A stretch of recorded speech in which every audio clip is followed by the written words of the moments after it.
Place à notre tout nouveau rendez-vous, appelé à devenir régulier les samedis, une page dédiée à la politique locale. Ce qui a fait la une ces derniers jours, ce qu'il ne fallait pas rater. Je peux pas, j'ai politique, c'est Sans langue de bois et présenté par Alexandra Bucure.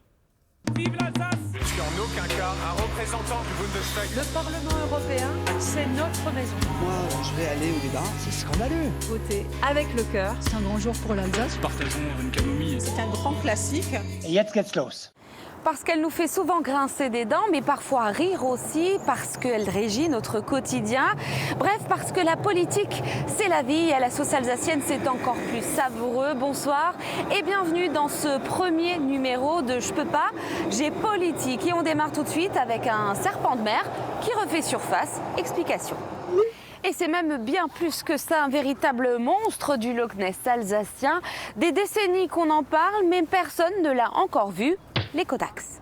L'histoire démarre en 2007. Un député UMP alsacien, Yves Bur, veut instaurer une taxe poids lourd à l'image de ce qui se fait en Allemagne, la Maut. D'autant qu'avec cette taxe chez nos voisins allemands, les camions étrangers se déversent, devinez où ? En Alsace. Plus de 2000 camions par jour supplémentaires sur nos routes. L'écotaxe, merveilleuse idée, elle doit être déployée dans toute la France. La société de collecte est désignée, les portiques érigés, mais voilà, de l'autre côté de l'Hexagone, les bonnets voient rouge.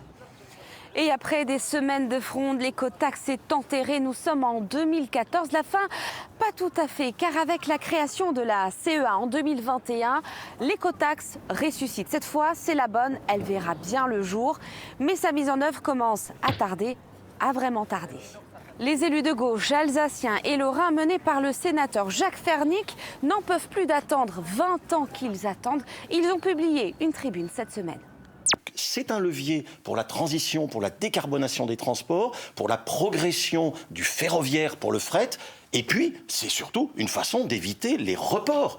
Car l'Allemagne va amplifier sa taxe poids lourd au 1er juillet. Dorénavant, ça ne sera plus à partir de 7,5 tonnes, mais à partir de 3,5 tonnes.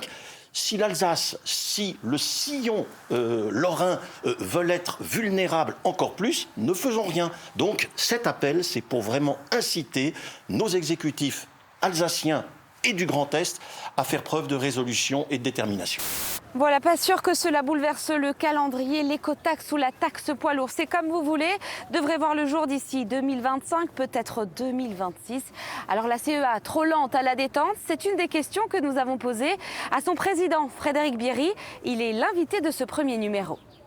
Bonjour Frédéric Bierry. Bonjour. Vous êtes le premier invité de cette interview sans phare ni langue de bois. Vous jurez de répondre à toutes les questions. Comme toujours. Alors on démarre avec l'écotaxe. Vite, oui. Dit la gauche. Et vous ? Écoutez, il y a le souhaitable et le possible. Si vous voulez, l'enjeu, c'est de taxer le grand transit, d'éviter qu'il y ait trop de trafic poids lourd en Alsace qui viennent d'Allemagne. Mais l'enjeu, c'est aussi de ne pas impacter trop fortement les entreprises alsaciennes. C'est un projet qui n'est pas facile à monter et il y a ces équilibres à essayer de trouver. Nous y contribuons beaucoup par notre travail. Panneau de la région Grand Est, ça vous fait rire ou pleurer ? Plutôt pleurer, c'est un triple scandale. Près de 5 millions d'euros que la région Grand Est va consacrer à mettre et installer des panneaux. C'est prendre en otage les communes. Et puis, c'est des panneaux qui ne sont pas très beaux aux entrées de ville. L'argent public pourrait être mieux consacré. Sortie de l'Alsace du Grand Est, c'est pour quand ? Le mandat de la région s'achève en 2028. L'objectif, c'est qu'en 2028, on ait une collectivité unique, collectivité européenne d'Alsace, plus les compétences de la région. Ce serait plus simple, plus lisible, plus intelligible. Ça coûterait moins cher pour nos concitoyens. On va passer à une autre thématique. On vous appelle Frédéric ou président ? Ça dépend. Alors, il y a Frédéric, il y a Fredo, il y a Fred. Ça dépend, en fait, des amis ou des gens qui me connaissent. Voilà.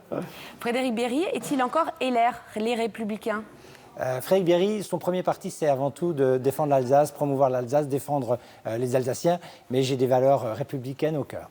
S'il fallait choisir, retrouver une Ligue d'Alsace de football ou le maintien du Racing ? Alors, le Racing, c'est notre phare, bien sûr, dans le foot, mais incontestablement, la Ligue d'Alsace, c'est sur la durée. S'il fallait choisir, Frédéric Bierry, un barbecue avec Jeanne Barséguian ou Éric Stroman ? Clairement avec Éric. Si vous deviez partir sur une île déserte, Frédéric Bierry, qui vous accompagne, Franck Leroy ou Jean Rotner ? Oh là là, alors aucun des deux.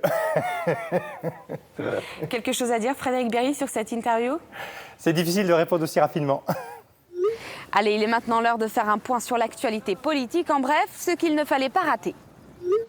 Légalisation du cannabis en Allemagne début avril, et voilà que de l'autre côté de la frontière, les idées fusent. À Strasbourg, la mer se verrait bien territoire d'expérimentation en la matière. Recadrage dans la foulée de la préfète du Bas-Rhin, Josiane Chevalier. Jusqu'à preuve du contraire, c'est le national qui décide de la réglementation.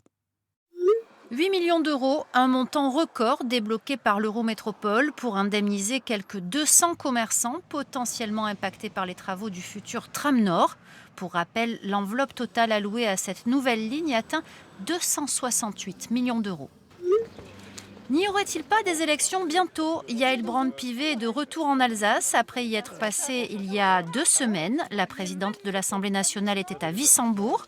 Dans la vallée de la Bruche, l'ancienne première ministre Elisabeth Borne, elle, était à La Broque pour parler Europe et chasser en terre RN. En 2019, la liste de Jordan Bardella avait obtenu 35% des voix. Voilà, la politique c'est la vie, mais il n'y a pas que la politique dans la vie. Brigitte Klinkert se paye une toile au Festival du film de Colmar avec Max Boublil. Et Jean-Philippe Maurer, lui, fait le ménage pleinement investi dans l'Osterputz. Merci à lui, merci à vous de nous avoir suivis. La politique c'est fini pour le moment.